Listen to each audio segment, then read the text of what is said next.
Well, hello, everybody. Welcome to another episode of Guitar Talk. We love everything about guitars, the old models, the new ones. We talk about all kinds of music as well. If it's got guitar in it, I probably like something about it. But before we go forward, I would like to just take a moment and dedicate today's show to a dear and great friend that we lost, Mr. Charlie Flannery. Charlie produced Charlie Flannery Presents here for quite some time and was a veteran of the music scene around New England, Boston, and Taunton with bands like The Plagues. He had a hit record with Cherry Pie, loved his children, took good care of his mom. He was a great man and he'll be missed, so rest in peace, my friend. Today's show, we're going to talk about really great traditional blues, and I'm very excited about today's guest. There aren't a lot of people anymore that can say that they got to stand on stage and perform with the great McKinley Morganfield, and we all know him and love him as Muddy Waters. He's performed with Luther Guitar Johnson and Solomon Burke, who along with Muddy helped create his handle and the name we know him by. He's got a brand new CD out, and it's got an all-star lineup on this. We've got Doug James on this, the great Bob Margolin, who also played with Muddy Waters when he sat in with him. It was produced and by the great guitar player who was a former guest on my show, Mr. Tommy Ferraro. Mike LaBelle is on this CD, Mark Texera, Marty Ballou, John Packer, Glenn Hardy. If I leave someone out, he'll help me out. Ladies and gentlemen, may I present Professor Hop. Welcome to the show. Thanks. Thanks, Mike. Oh, great to have you on board. You know, I was looking at what you got going on, and you've been keeping one heck of a schedule. I see you opened for Robert Cray last week, along with your longtime guitarist, the great Tom Williams. Yeah. Tell us how that went. It's a nice, easy gig, and it was fun, and they liked it. We just did duo work. Yep. Because it's funny, I got the call. I guess about maybe 2 or 3 days in advance, so I had to scramble. And I called Tom, say, "Are you available? You're gonna be around this weekend?" That's okay. Let's go and open for Cray then. It's funny how those kind of gigs that you wait years, you hope you get them, and then all of a sudden, bang, it comes in without a moment's notice. You know? I was up at the Cabot Theater in Beverly, Mass. Oh, sure, yep. Oh, that's fantastic. And you had a pretty much sold-out show at the Sandbar Grill here in Taunton. So I'm told. A couple of weeks ago. Yeah, we have a Thursday night blues series, folks, that you really should investigate. We're bringing the best. We're bringing this guy. He's in the rotation. We've got Duke Robillard, Ricky King Russell, Neil and the Vipers, Diane Blue. There's just a bevy of amazing bands, and he gave us a great show. We got Stovall Brown was just in last week, so it's definitely something for us here in the community to take full advantage of. Now, having said that, that means there's a lot of diverse styles of blues musicians that are coming absolutely. in. Yeah. Mm-hmm. So I want you to talk about that a little bit with us. People talk about a shuffle in the blues. You hear it, and, but there's real differences between them. Oh, very many, yeah. So what's the difference between, say, like a real Texas shuffle and the Chicago kind of swing shuffle? The Texas, Louisiana shuffle that I'm used to is like, a lot of the Jimmy Reed, Eddie Taylor type feel. What we, up here call affectionately a Texas march. The march. I try to do a pseudo Lawrence Welk thing saying a nice Texas march. Well, and then there's the more urbane shuffle, like what you hear with B.B. King or Buddy Guy or Freddie King. Right. Like, say, something like Bad Luck Is Falling or something like that. Or You Upset Me, Babe. And with the horns. Right. Like you hear, swing type shuffles, jump blues, like, what what Roomful of Blues specialized in for the last 40 odd years. Yes, yes. You know, but I mean, there's all kinds, you know. Yeah, that Texas Shuffle, there's a more meat and potatoes kind of feel to it. Well, it's very primitive. Yes. And it's the basis of rock and roll, basically, you know.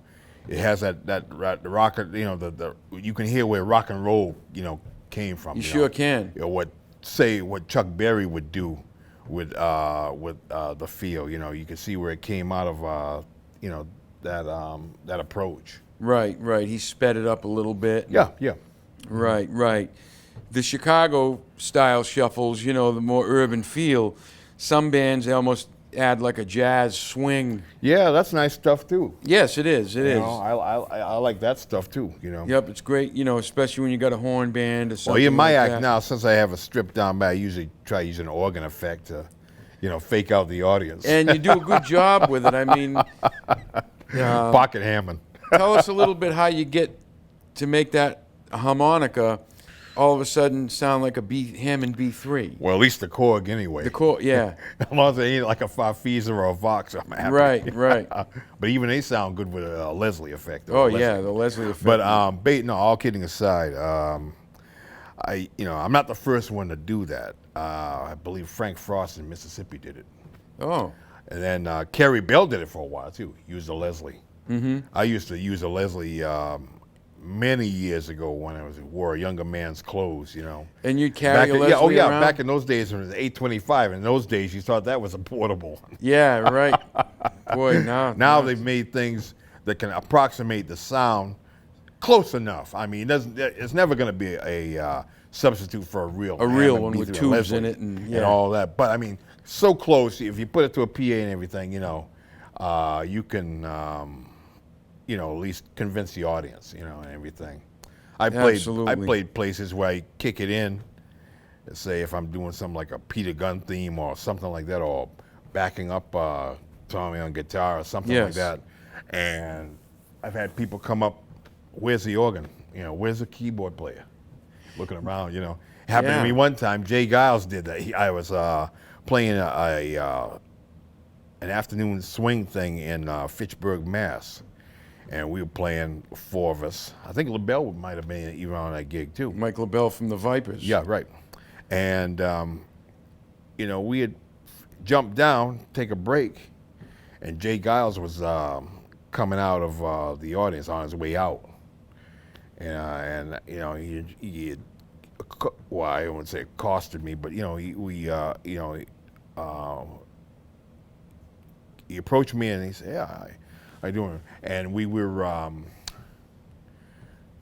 you know, like reminiscing about the old Boston Tea Party. Oh, sure. And everything. And he mentioned that. I said, "Yeah, where was your keyboard player?" I said, "No, I don't have one. Just, you know, use a Leslie effect." But they call it a mouth organ anyway, so why not? And you know, you mentioned a good point there, backing people up. You do a lot of work in a trio setting. Yeah, that's the way I like to do it. Tom. Yeah. Tell us what you like to hear out of a guitar player whose role is to accompany and be a backup musician. Yep. It's so important for young people to learn how to do that. These young kids need to learn that. How to play rhythm and how to be a backup musician. You know, I used to say play lead and rhythm at the same time, but it's basically play lead and rhythm collaboratively. I see. I'm a bug on that. You have to be able to do that. You know, cut out all the effects and pedals and everything. You don't need them. Right. You know, just, you know, use your hands, use your guitar, and use your amp. That should get the job done. That's it. That's all you need to do. You know, all these pedals and everything, forget it. You know, you don't need them. And, you know, you need to play rhythm, all types of rhythm, horn lines, Eddie Taylor lines, you know, the whole bit. Yes. You know, and as well as play leads. You know, flashy lead guitar, that's all right, but, you know, it doesn't get the job done. Not where the rubber meets the road. Right. No. When you're being an accompanying musician, you've got to be able to create that groove. Yeah.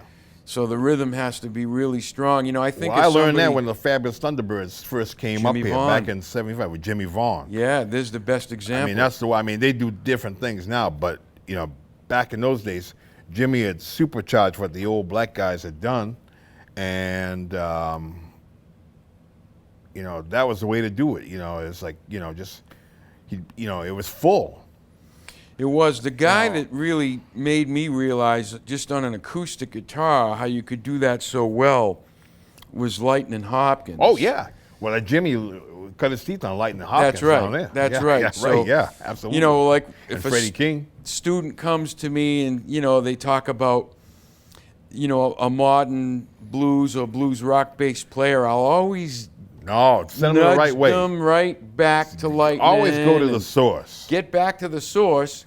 Then you'll know what this new guy is up to. You have to learn from the source. You know, you want to learn about Jimi Hendrix or Stevie Ray Vaughan, great musicians. Oh, yeah, fine. But take it back. Go back to Buddy Guy. Go back another generation behind Buddy. Yeah, go back to Lightning Hopkins. Go back to the Black Frenchman down there, like Guitar Gable and people like that. Yeah. You know, that's what you want to do. You know, that's what you have to do if you want to keep the thing really alive, you know. Absolutely. And if you want to be a great rhythm accompanist or a solo performer, your tempo and your rhythm has to be absolutely dynamite. Then, you know, as your chops improve, you can do what you're talking about and doing that lead rhythm collaboration at the same time, where maybe your thumb can pump some bass and you can get those dominant sevenths and drone fives. Oh yeah. Well, you know, I'm a bug on drone fives. You are the man with drone fives, no doubt about it. Well, it's like it's an authentic sound. Well, that's the thing. You know, sound. you got to have that. You know, that tension. Just like a harmonica player needs vibrato. Yes. You know, a harmonica player without vibrato, you're not going to save very much. You know, when you play blues, you've got to have vibrato inside, you know, or whatever. You know, you got to have vibrato. That's your identity. That's the fingerprint, the vibrato, especially on the guitar. Yeah, and the same thing, you know, goes with, you know, that you know, you've got to have those. With blues, a slow singing vibrato is really the stuff that touches people. And then BB had that thing he did, the way he shook that note with his left hand, and I don't know anyone that ever really could mimic it quite like BB. And Albert Collins, same thing, you know. No one could sting you with one note the way those guys could. You know, that vibrato is so important. Well, that one note tells you right there, you know, you don't have to play 8 million notes to do it. It's what you do with that one note. That's where it is. Absolutely. People always say, well, anybody can do 1-4-5. No, you can't. No, you can't. If you can do it right, it's what you do with the 1-4-5. That's right. The soul you put into it, the rhythm. rhythm. What do you do with the 1-4-5? That's the whole thing. I mean, you could go and hear Muddy Waters, and he could play in the same key for half a set, and you'd never get bored. Never. But that takes decades of practice and experience. And performance, you got to, And a lot of people just don't have the attention span to do that nowadays. To follow it down. Well, we live in an era of YouTubes and things where you don't have to really... Well, YouTube is a good tool because you can at least learn some of the old stuff right there that's on there. But we had to go out and see these people and find them and hear them live and put a needle on a record 1,000 times to learn how to cop those licks. So I think that learning experience creates a deeper understanding. It gets it in you a little bit better than just popping on a YouTube video. Yeah, absolutely. But, you know, use it all. Use it all to get good. And whatever tools you can use. So, you know, having played with Muddy and standing on stage with Bob and those legendary musicians from that band, it must have been quite an honor to have him on your CD. Margolin, oh yeah, it was great. I'm just sorry that we couldn't do it live. You know, we had to do it with Pro Tools. You know, right. Well, that's how I tune My Life and Exercise in Blue. But I got to qualify it. That's not a new CD. It's been out for a while. But folks, you need to get it. But it earned me good praise in Living Blues. So fantastic. You know, well, let's try to get maximum mileage out of that as long as I can. Fantastic. Why don't we play something off that CD for the audience? Let's do Sly Black Fox. Okay. I recorded that back 35 years ago in Austin, Texas. Nice. So this is what I mean about playing it rude. You know, play that with... Straight. Oh, yep. Straight Texas march. Go to work. All right. 1, 2, 3. Oh.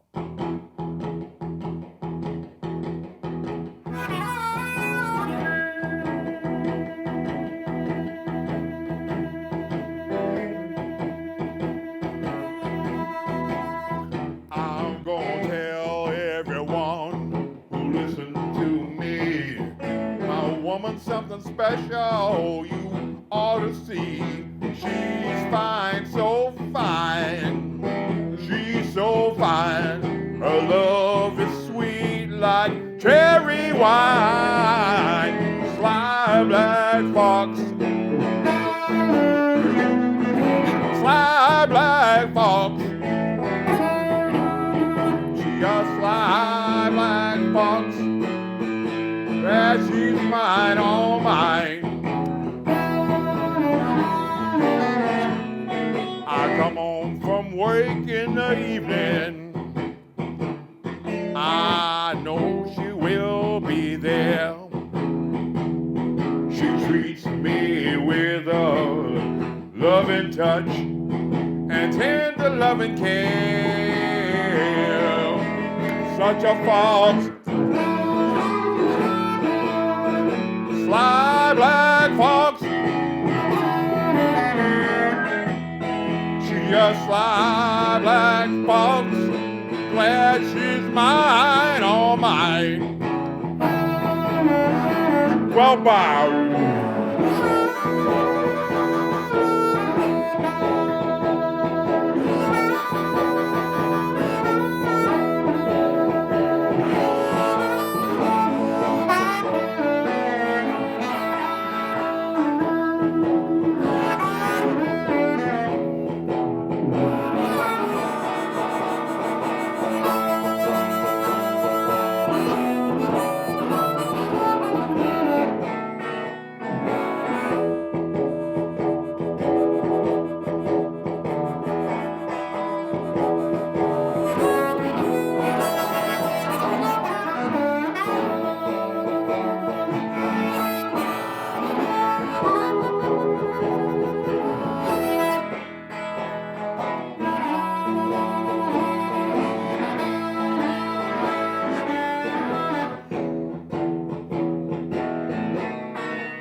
Say she'll be out for my money. That may or may not be true. You better watch your step, what you say about her. Something bad will happen to you. Sly black fox, such a fox. Sly black fox, glad she's mine, all mine.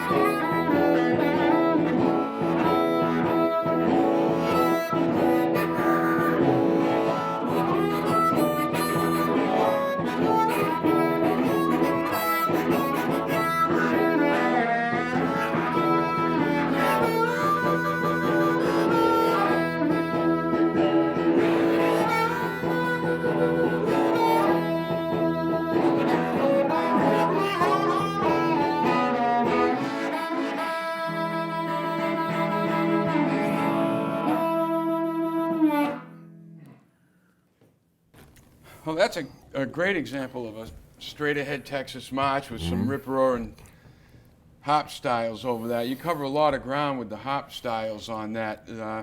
Any particular influence? Well, first and foremost, my biggest influence is George Harmonica Smith, the late great. And, I got into him actually before I got into Little Walter and Big Walter. Ah. It really happened kind of backward, but, if you want to call it that. Yeah. A lot of people don't know about Big Walter. Everybody knows about Little Walter, My Babe and songs like that. But well, Big Walter Horton was a genius, too. Yeah. There's so many. There's so many legends to go back to. He'd go out and do stuff like this,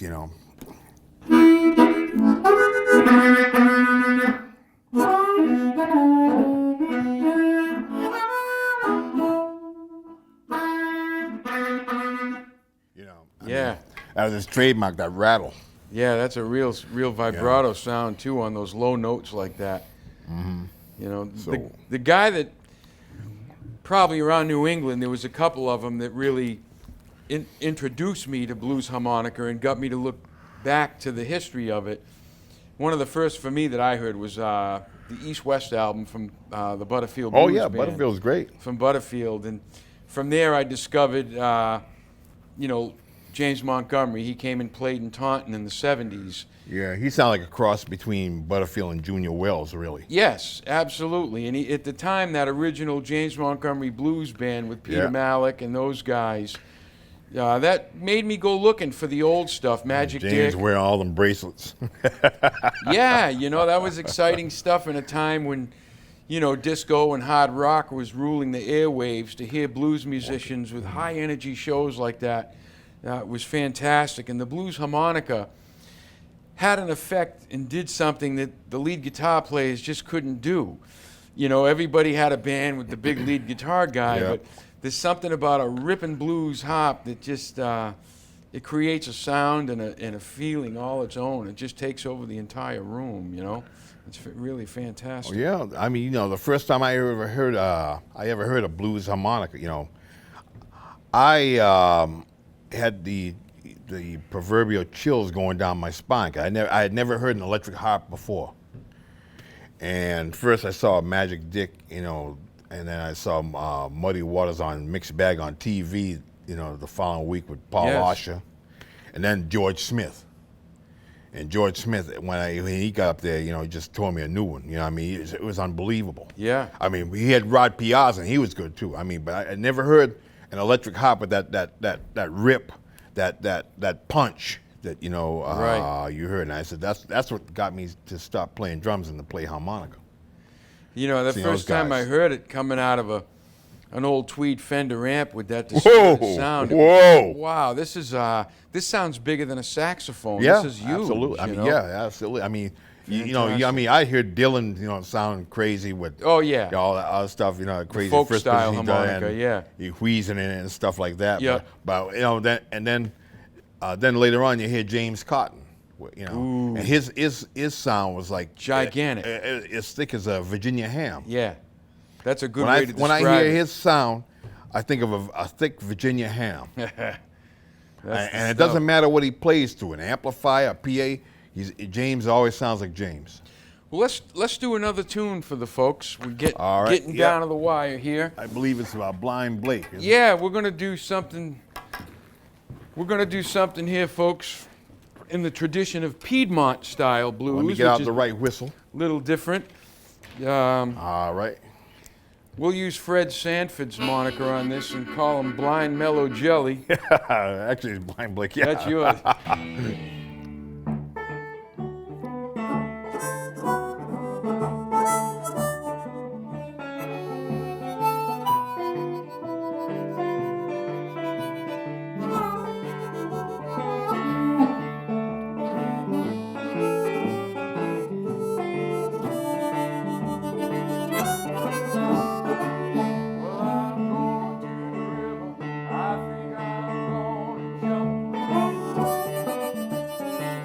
I'm going to the river. I think I'm gonna jump.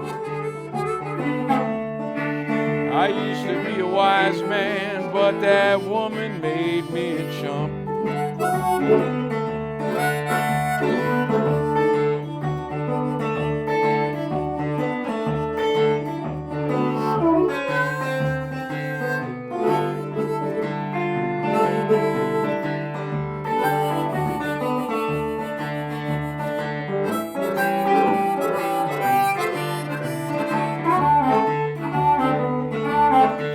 Well, it sure is funny how far a man can fall. It sure is funny how far a man can fall. And when he gets to singing, that woman, she's got it all.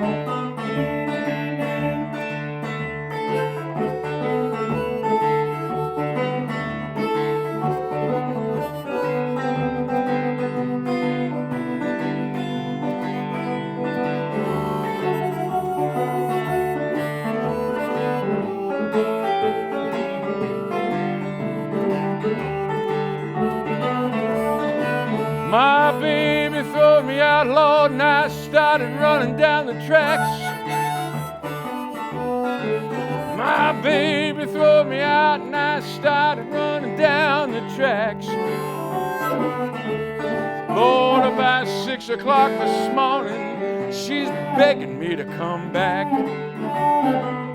Play the blues, y'all.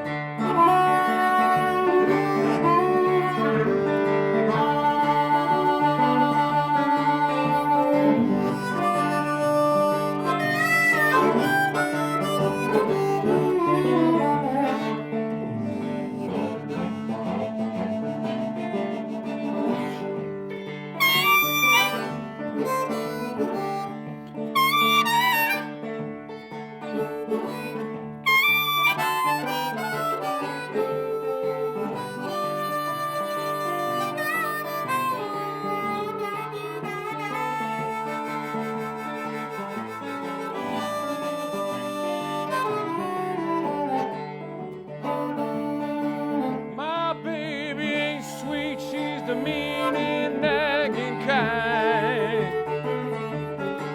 My baby ain't sweet, she's the mean and nagging kind.